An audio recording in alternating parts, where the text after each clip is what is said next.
Shalom, shalom, bien-aimés dans le Seigneur. Nous sommes dans la joie de nous revoir encore une fois de plus ce soir pour la gloire du Seigneur Jésus dans le cadre de la clé de la maison de David. Aujourd'hui, nous n'allons pas aller très loin. Nous allons juste nous contenter d'un verset qui se trouve dans le livre de Exode, chapitre 14, verset 14. Nous prions d'abord parce qu'on a oublié de prier. Tendre Père, nous bénissons ton nom, que ta présence soit manifeste du début jusqu'à la fin de ce live. Viens encore nous assister, viens encore nous conduire, Seigneur, afin que ton peuple puisse obtenir quelque chose de grand, quelque chose d'important dans sa vie, afin qu'il puisse comprendre que toi, tu parles tantôt d'une manière, tantôt d'une autre. Que ton sang précieux nous couvre et que ton esprit soit à l'œuvre en toutes choses. Nous te bénissons dans le nom de Jésus. Amen.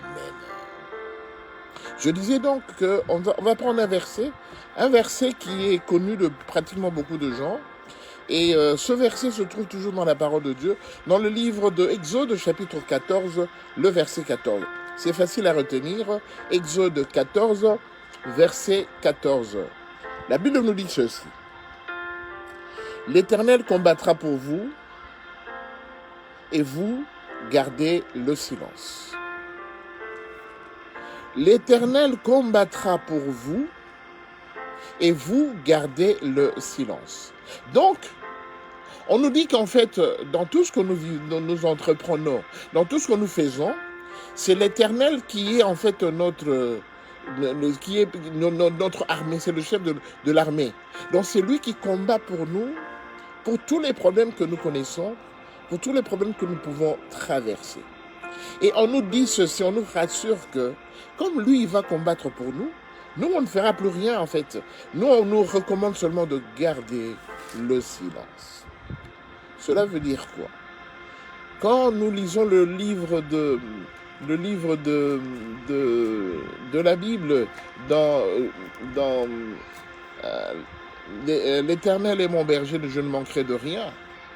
Éternel est mon berger, je ne manquerai de rien.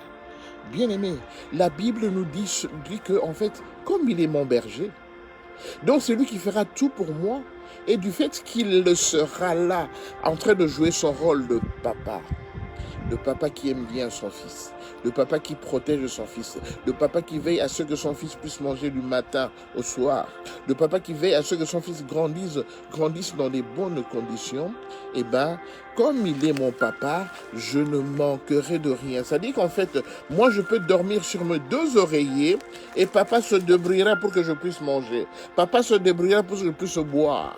Papa se débrouillera pour que je puisse me vêtir décemment. Papa se débrouillera. Une vie ponctuée de beaucoup de choses.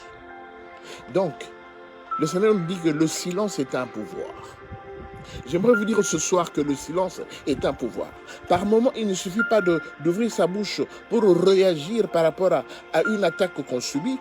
Par moment, il suffit de garder le silence. Et bien aimé, le Seigneur nous recommande à la fin de cette semaine, il nous recommande de garder le silence. Vous savez, bien aimé, quand vous parlez à quelqu'un, vous lui posez des questions que la personne ne vous répond pas, la personne garde le silence. En fait, maintenant, on est embrouillé. Tu es embrouillé, tu te dis, mais qu'est-ce qui se passe dans la tête de cette personne?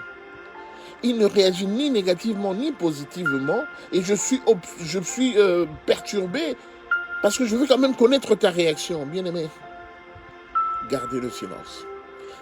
Sans le vouloir, bien-aimé, quand vous gardez le silence, vous avez une force et vous avez un pouvoir qui met en débandade votre adversaire. Votre adversaire ne sait pas, il ne sait plus, mais qu'est-ce que je dois faire pour essayer de pousser cette personne à réagir? Parce que quelqu'un qui garde le silence, il ne dit rien.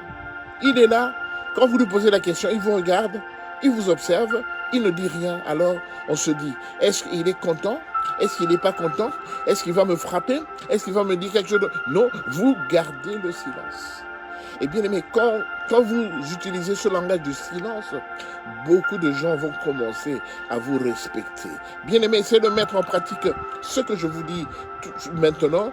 Gardez le silence, utilisez le silence et vous allez vous rendre compte vous-même que bien aimé, vous avez un pouvoir qui va anéantir votre adversaire parce qu'il sera complètement débusqué. Complètement, il ne saura plus comment faire pour essayer de savoir la suite du problème. Et Jésus-Christ est bien aimé. Quand Ponce Pilate était en train de l'interroger, Jésus-Christ, on dit, quand on lui demandait, es-tu le roi des Juifs? La Bible dit que Jésus garda le silence.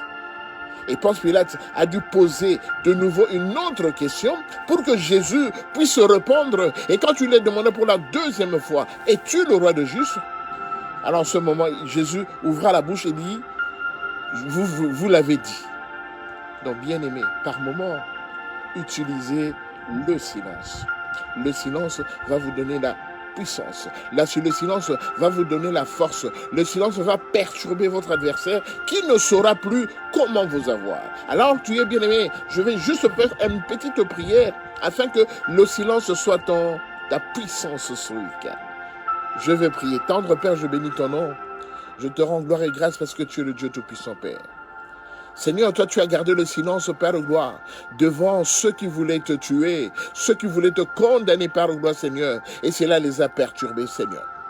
Oh Seigneur, quelquefois, quelque part, quand ton peuple s'était présenté, bien-aimé, à la montagne, avec Josaphat qui les conduisait, tu leur as dit, allez vous présenter seulement sur le champ de bataille et vous verrez la délivrance que je vous accorderai. Et ton peuple avait gardé le silence sur le champ de bataille, bien qu'ils étaient attaqués, ils ont gardé le silence et toi, tu as combattu pour eux. Seigneur, j'aimerais que ce week-end, que mon frère et que ma sœur utilisent le silence, utilisent ce langage qui est le silence, qui est un langage de pouvoir. Dans tout ce qui va entreprendre l'homme de Galilée, Père de gloire Jésus, je sais qu'avec le silence, Père de gloire, il va surpasser beaucoup de gens, il va surpasser beaucoup de problèmes et toi, tu ne feras que l'assister parce que c'est toi qui nous recommande ce langage. Manifeste-toi encore, Seigneur, du début jusqu'à la fin, Père de gloire, afin que ce week-end, que mon peuple sente ta présence dans sa vie. Laisse que ton sang précieux nous couvre et que ton esprit soit à l'œuvre en toutes choses. Nous te bénissons, Père. Nous te rendons gloire et grâce, car tu es le Dieu Tout-Puissant. Béni soit ton nom. Merci, Seigneur Jésus-Christ. Gloire à toi, Jésus. Gloire à toi, Jésus. Gloire à toi, parce que toi, tu nous as dit, gardez le silence, parce que toi, tu combattras pour nous. Je bénis un frère, je bénis une sœur qui est avec nous cet après-midi. Et que la main du Seigneur soit avec toi et que sa grâce t'accompagne dans tout ce que tu entreprendras. Si le Seigneur le veut bien, on se reverra le lundi prochain à partir de 8h30 pour notre live de début de semaine. Sinon, dans l'entretemps, je vous dis shalom, shalom, soyez bénis, alléluia.